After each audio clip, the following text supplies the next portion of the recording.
everybody, Hilary Cragg here. Thank you so much for listening and watching my video. Today I'm going to talk about frontal temporal lobe dementia.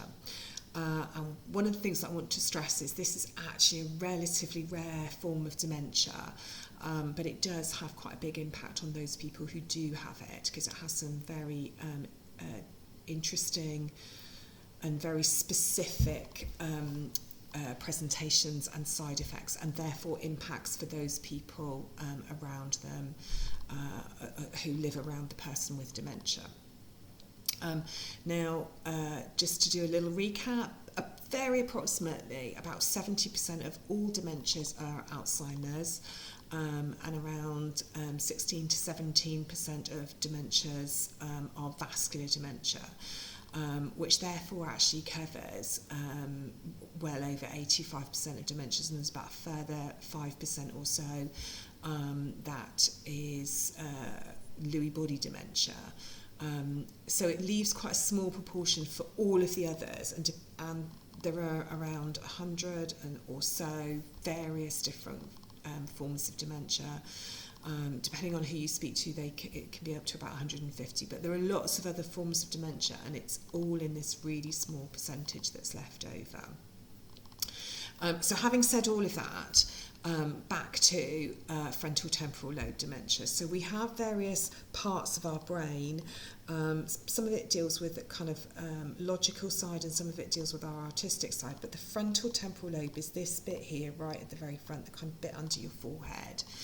And that deals with your logic and your sequencing. So it's when you, for example, make a cup of tea, it's that ability to know that you need to put the tea bag in the cup, that you need to put the hot water on.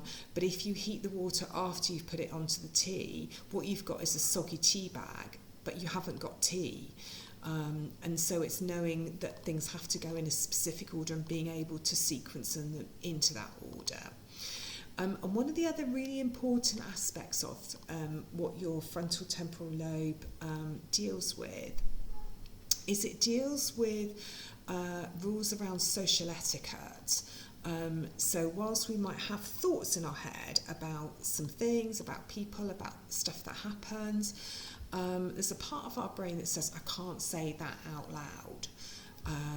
But that part of the brain that deals with that is in this front part, and that can be damaged. And so people can behave in quite what would otherwise be considered an inappropriate way. And their language can become inappropriate, they can be sexually disinhibited, they can become quite violent. And so it's all of those things that just normal social etiquette would say, I can't do that, and that gets damaged or switched off. Now I had a lovely gentleman once that I went to see, and he had frontal temporal lobe dementia, and one of his comments to me when I went to see him to discuss his affairs was, "Ooh, aren't you pretty?" Now, when I'm going to see him and visit him to discuss his affairs as a professional solicitor, that's not usually what people would expect a client to say to a solicitor, and that's because he just didn't have that judgment to say, I shouldn't say that out loud. Now that was quite a simple thing, and it wasn't offensive, and because I knew about his dementia, I wasn't in the least bit offended by it. And so I was very understanding and quickly just sidetracked him, and we talked about what I'd come to see him about. But it can be at a far greater and escalated level than that. And so all of those people around them, that person, if they're behaving in an inappropriate way, just need to have an understanding that this is the disease, this isn't that person, and you just need to have a bit of tolerance and strategies to manage that, because you don't need to be victims of assault in any way, but you need to develop strategies in order to be able to manage that situation, but in an empathetic way, rather than treating this person as though they haven't got a disease of the brain. It's understanding there's a reason behind this change in behaviour.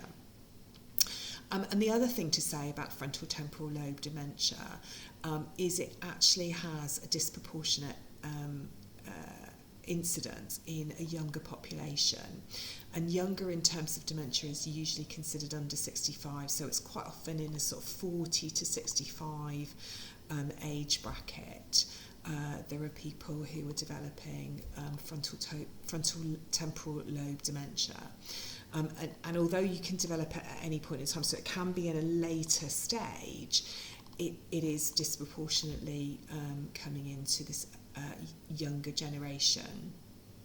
And they might be working, they might have children, and depending on how quickly the condition and the disease progresses, because it's actually a number of diseases, but how quickly it develops will depend on what happens in their life and how long they can continue working and how difficult it will be around their family and so on.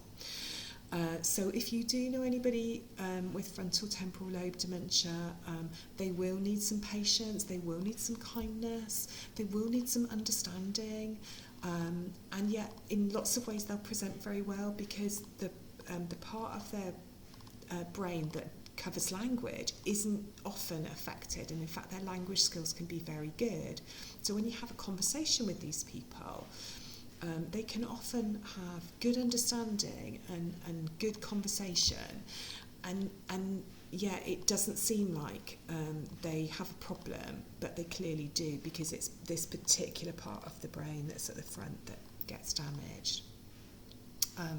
So I hope that's useful. I hope that's helpful. Thank you so much for listening. I am really, really grateful that you've listened to this video. And if you know somebody with a frontal temporal lobe dementia, then I would ask you to be kind and patient with them. If you know somebody who's a carer, or you are a carer, then be kind and patient with yourself as well, because it can be quite a challenging condition to help support somebody. So thank you very much for listening, and goodbye for now.